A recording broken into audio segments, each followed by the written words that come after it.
Do you think Joe's foreign policy of Israel gives him what? Points or seals the deal for re-election? No, I think it actually hurts. I think this is a tide shift. This is a overall tide shift in American politics where we're just completely dropping anyone under the age of 35 and their prospects of ever voting. Like, we're just literally saying, yeah, listen, the boomers are still maintaining the majority of wealth in this country. They have the majority of power in this country. So we only care about what they have to say in terms of voting. If you are literally fucking 40 years old, if you're elderly millennial, like maybe we'll give somewhat of a shit about Gen Xers, but if you're a fucking elderly millennial and you know, below, you're cooked. You might as well eat shit and fucking die.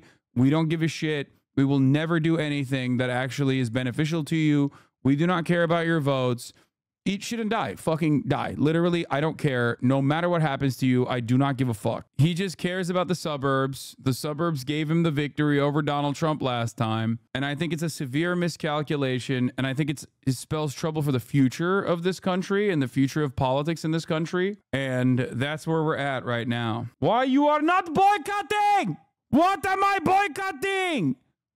Why he is not boycotting? Why he is not boycotting though?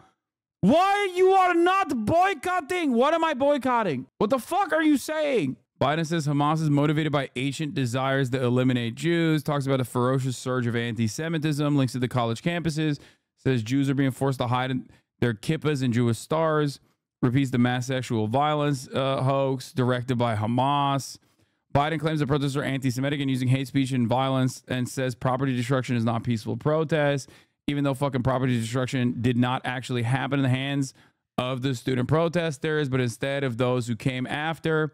Nazla the Savior, thank you for the 10 tier 1 gifted subs. This being the president always fucks me up. How is the most immoral and incapable people leading the most powerful nation? Yeah, all morning Joe talking points. Surprising. It's not. Also, apparently a Zionist driver tried to run down peaceful pro-Palestinian demonstration in Manhattan Street. Columbia University students picketed outside the trustee homes in protest of Columbia's complicity in genocide. 19th Precinct NYPD CO Neil W. Zuber immediately arrested and started screaming at one of the picketers who was next to the car. Kahane on the other. Wait, what? Kahane? Oh my God. Wait, this is some JDL shit. This is Jewish Defense League. That's like, wait, what? Whoa, hold on. That's a fucking terrorist, dude. Yes, they are related. Oh my God. Brother, are you fucking serious? Update, attacker is Reuven Kahane. Kahan. He circled on foot multiple times before getting in his car and driving into them on purpose, per the witness. That if that last name sounds familiar, it's because Kahanism, a racist extremist supremacist ideology. Unclear if this Kahan is related. Bro.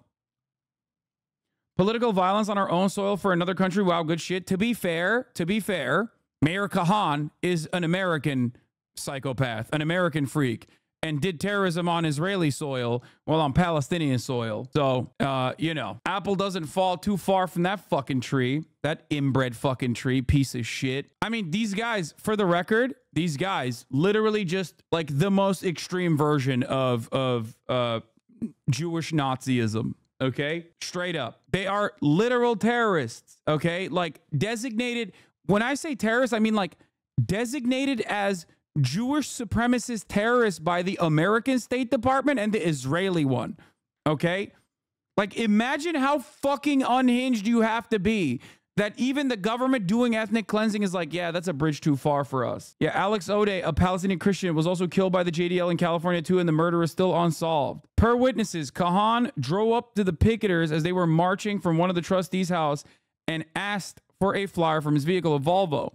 When someone reached out to give him one, he grabbed their arm. He then circled the block, veered towards the sidewalk before driving into the march. A de-escalator who was providing safety support to the student picketers at the back of the march put her hands up to indicate Kahan to wait. He drove into her. Another de-escalator sat in front of the vehicle to force it to stop. Students moved onto the sidewalk. More extreme than Ben-Gvir. Brother, Ben-Gvir literally was not allowed to serve in the IDF because of his Kahanist beliefs. He also had a photo of not Mayor Kahan, but who's like he's a rabid follower of Kahanist. It was Baruch Goldstein that he had a photo of. Yeah, Baruch Goldstein, who was a Kahanist American who went to fucking Israel to do terrorism. I did not know that. Thank you for the info. Yes. And yeah, he was a part of the cock party when he was young. All of this shit does not get a fucking fraction of the media coverage. Palestinian students, Palestinian American students who get shot. Palestinian babies who get stabbed to fucking death by their psychopathic landlords. Pro-Palestinian protesters who get fucking, they withstand acts of terrorism. And it doesn't get a fraction of the fucking coverage that New York Post delivers and Barry Weiss delivers to one Zionist freak who claimed that she got stabbed in the fucking eye. The best response to this crap is a 10-minute John Oliver segment on student protests from this week. Does anyone have the rip on it? I want to watch it before we move away from this. Oh, that's great. The White House thinks that the Israeli operation to capture the Rafah crossing doesn't cross President Biden's red line. That could lead to a shift in U.S. policy towards the Gaza war. But this could change if the operation broadens, 2 U.S. officials told me. Yeah, of course it doesn't cross his red line. He has no red lines. How worried do we have to be in Canada and North America if this won't start happening in the U.S.? Wait, what? Speaker Johnson, addressing today's Holocaust Remembrance ceremony at the U.S. Capitol, compares the U.S. college campuses to Nazi Germany. He says if you close your eyes, you can hear screams coming from the gas chambers. He says this is why Congress just passed $24 billion for Israel. Freak, dude. Fucking rabid Christian Zionist freaks. German universities like those at Strasbourg were at the heart of Renaissance and intellectual life. But it was at those same... Bro, miss me with this shit. Miss me with this bullshit. You cannot be a Republican who literally on every other day does the Frankfurt School conspiracies and then simultaneously be like, Jews were at the heart of the Renaissance. Excuse me. It's like, bitch, you think that's moral degeneracy that is disrupting the supremacist Western world. Western civilization is being destroyed by these Jews who were at the heart of Renaissance. And then simultaneously you're like, actually, it was phenomenal. Their achievements were phenomenal. Yeah, I thought it was just, pervertry and moral degeneracy that they were promoting at those fucking schools. Fuck you mean? What happened? All Christians are bad? Did I ever say that? No, I didn't. That's why you had to fucking shove those words into my mouth, because you think that's a really good way to fucking counter protest here. Oh, what? Don't talk when you don't know about Liam Doherty? What the fuck? What? Ariel Urbina denounced it? What? The fuck is Liam Doherty? How do I get banned here forever?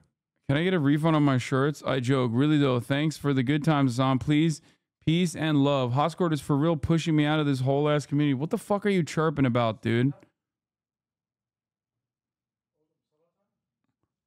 Yok, hi. Sadece tavuk.